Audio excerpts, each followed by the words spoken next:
So, if you've been in the gaming world for a while, you may or may not have heard of a genre called visual novel games.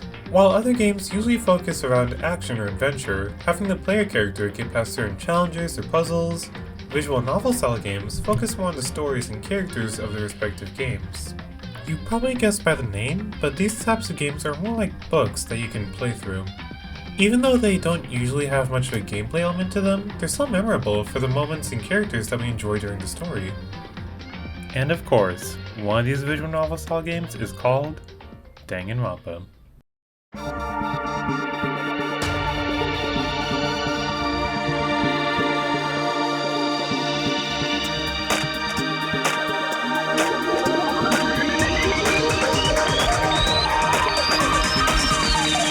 Danganronpa.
Without delving into it for too long, the game is fairly charming, with a unique cast of characters all specializing in one specific skill. You got the ultimate maid, ultimate gambler, ultimate biker gang leader, and other talents that 90% of high schoolers definitely have. These characters all go to the top high school in Japan, Hope's Peak, to train these talents and meet other ultimate students. When you're first getting into the game, you'll play as one of three protagonists, all who have a very similar story. They were about to go to Hope's Peak for their first day when suddenly they blacked out, waking up inside a different location among the other students. The game then introduces you to the rest of the cast as well as the main antagonist, Monokuma. Now, this black and white Build-A-Bear reject is not a stuffed animal, but rather he tells everyone that he's in charge of everything now, and that everyone is trapped by him, unable to leave. Well, unable to leave with a huge asterisk. He then tells everyone that if they want to leave, they'll have to kill another student and get away with it. If they can do so, they'll graduate and be able to leave to go home scot-free. Yeah, anyways, the characters mostly agree that nobody wants to kill or be killed. And so, the mystery of how they got where they are and how they escape begins. Over the course of the game, the player starts to build friendships with the characters, learning about their motivations, likes, dislikes, and personality overall. And surely that's all the game is, right? I mean, the whole being able to leave if you kill someone wasn't important, right?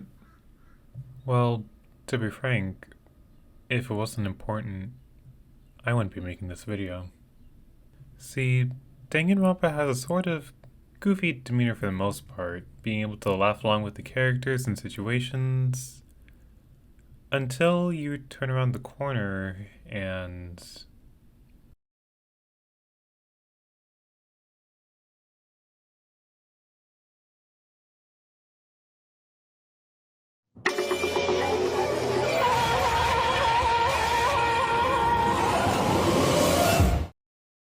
Don't worry about it, they just drink too much Pepto-Bismol. Jokes aside though, this is one of the key aspects that sets Danganronpa aside from other visual novel games. In fact, it plays very differently from them. You, the player character, will move around the area and investigate each murder to figure out who the killer was. And I think this is where I can finally start talking about the main point of this video. Why is Danganronpa fun? It's kind of a hard question to answer. After all, why would anybody want to play a game where one of their favorite characters could just die? I think in order to answer this question, we need to delve a little bit further into the story. After all, what happens after the investigation? Well, it's my personal favorite part of the game, the class trials.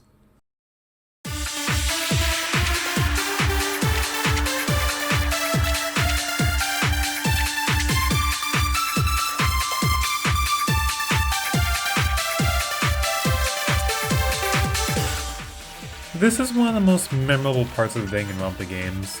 It's where you finally put all your evidence together and try to figure out who the killer is as you literally shoot through people's arguments.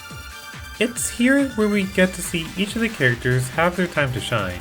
We start to get a better sense of how each of them start to act in all sorts of scenarios. This is especially true with the killers of each trial. At first, the player may usually fall into what's called a fundamental attribution error.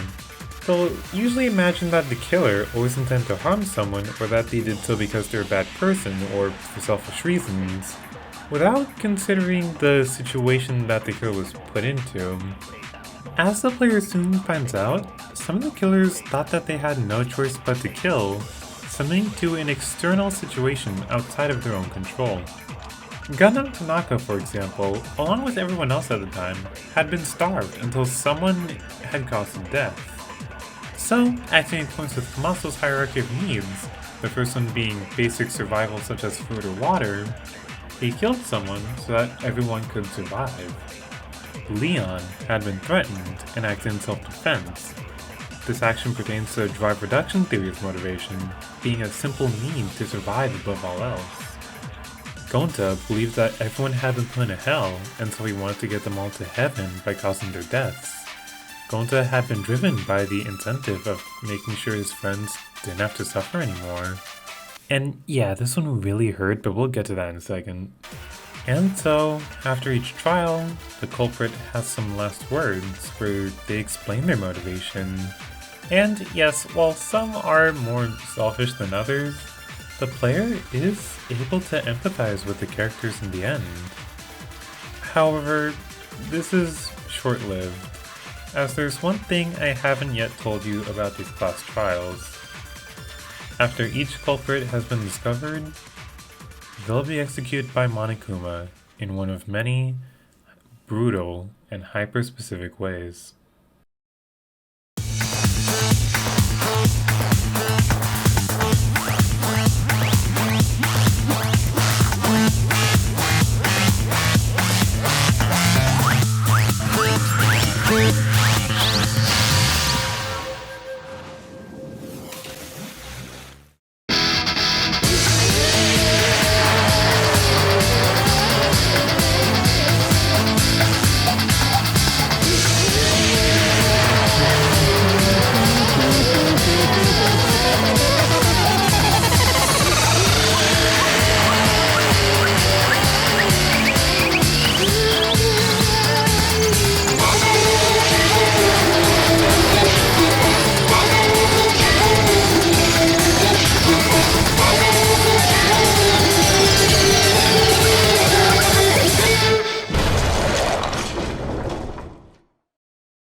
Now, even though the player themselves might feel a bit better after some of these than others, just depending on how much they like the character, there's always a feeling of loss and emptiness after them.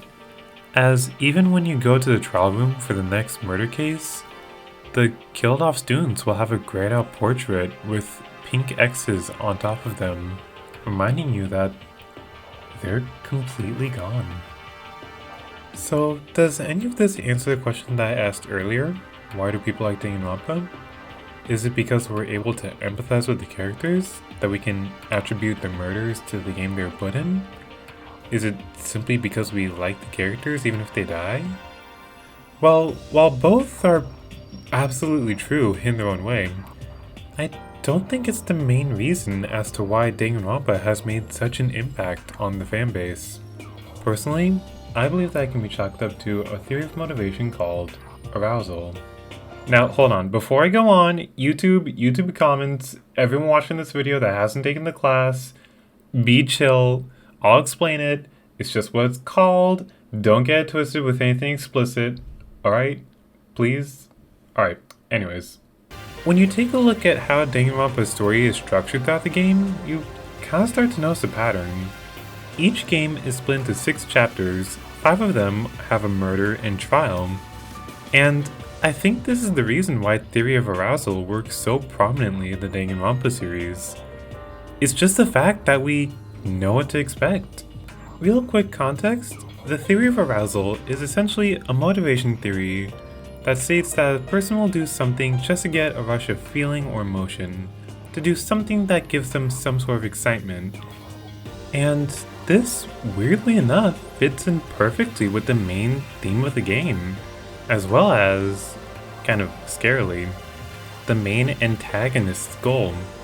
Now, I don't want to spoil who the antagonist is, even though I've already spoiled a lot of stuff in the game, because I still want to encourage anyone who hasn't played Danganronpa to give it a shot, but here's the abridged version. The antagonist wanted everyone to feel despair. Just despair.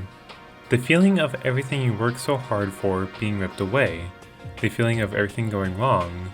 And the rush you get during that. Your heart pumping, your breath getting heavy, and your mind kinda going crazy. As scary as it sounds, it's not uncommon in the real world. In fact, we don't call it despair. The feeling of our heart pumping, our breath getting heavy, and maybe or maybe not your mind going a little crazy is just what we call a theme park, or horror movie, an escape room, or even just a surprise party. The despair the main antagonist wants everyone to feel is just another way of getting that same rush, that same arousal. And that right there, I believe to be the psychological reason why people find Danganronpa fun. Not only can we genuinely connect with the characters throughout the game, but we play the game for the rush that we get when one of them dies, when we find out who the killer is, when they tell us their backstory, and when we go through the class trial. It's heartbreaking when it happens, but it's kind of fun to get that rush of excitement.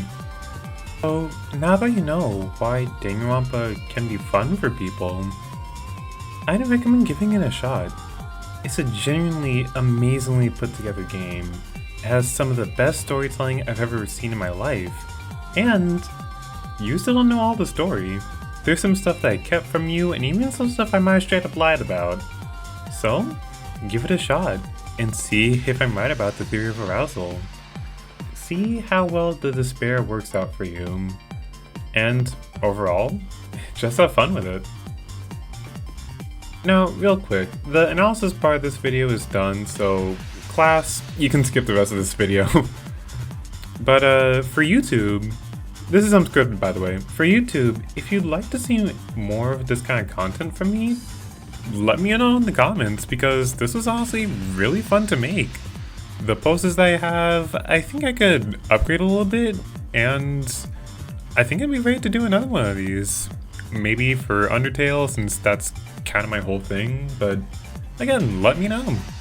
And I'll see you next time. Also, check out Human Tail, please.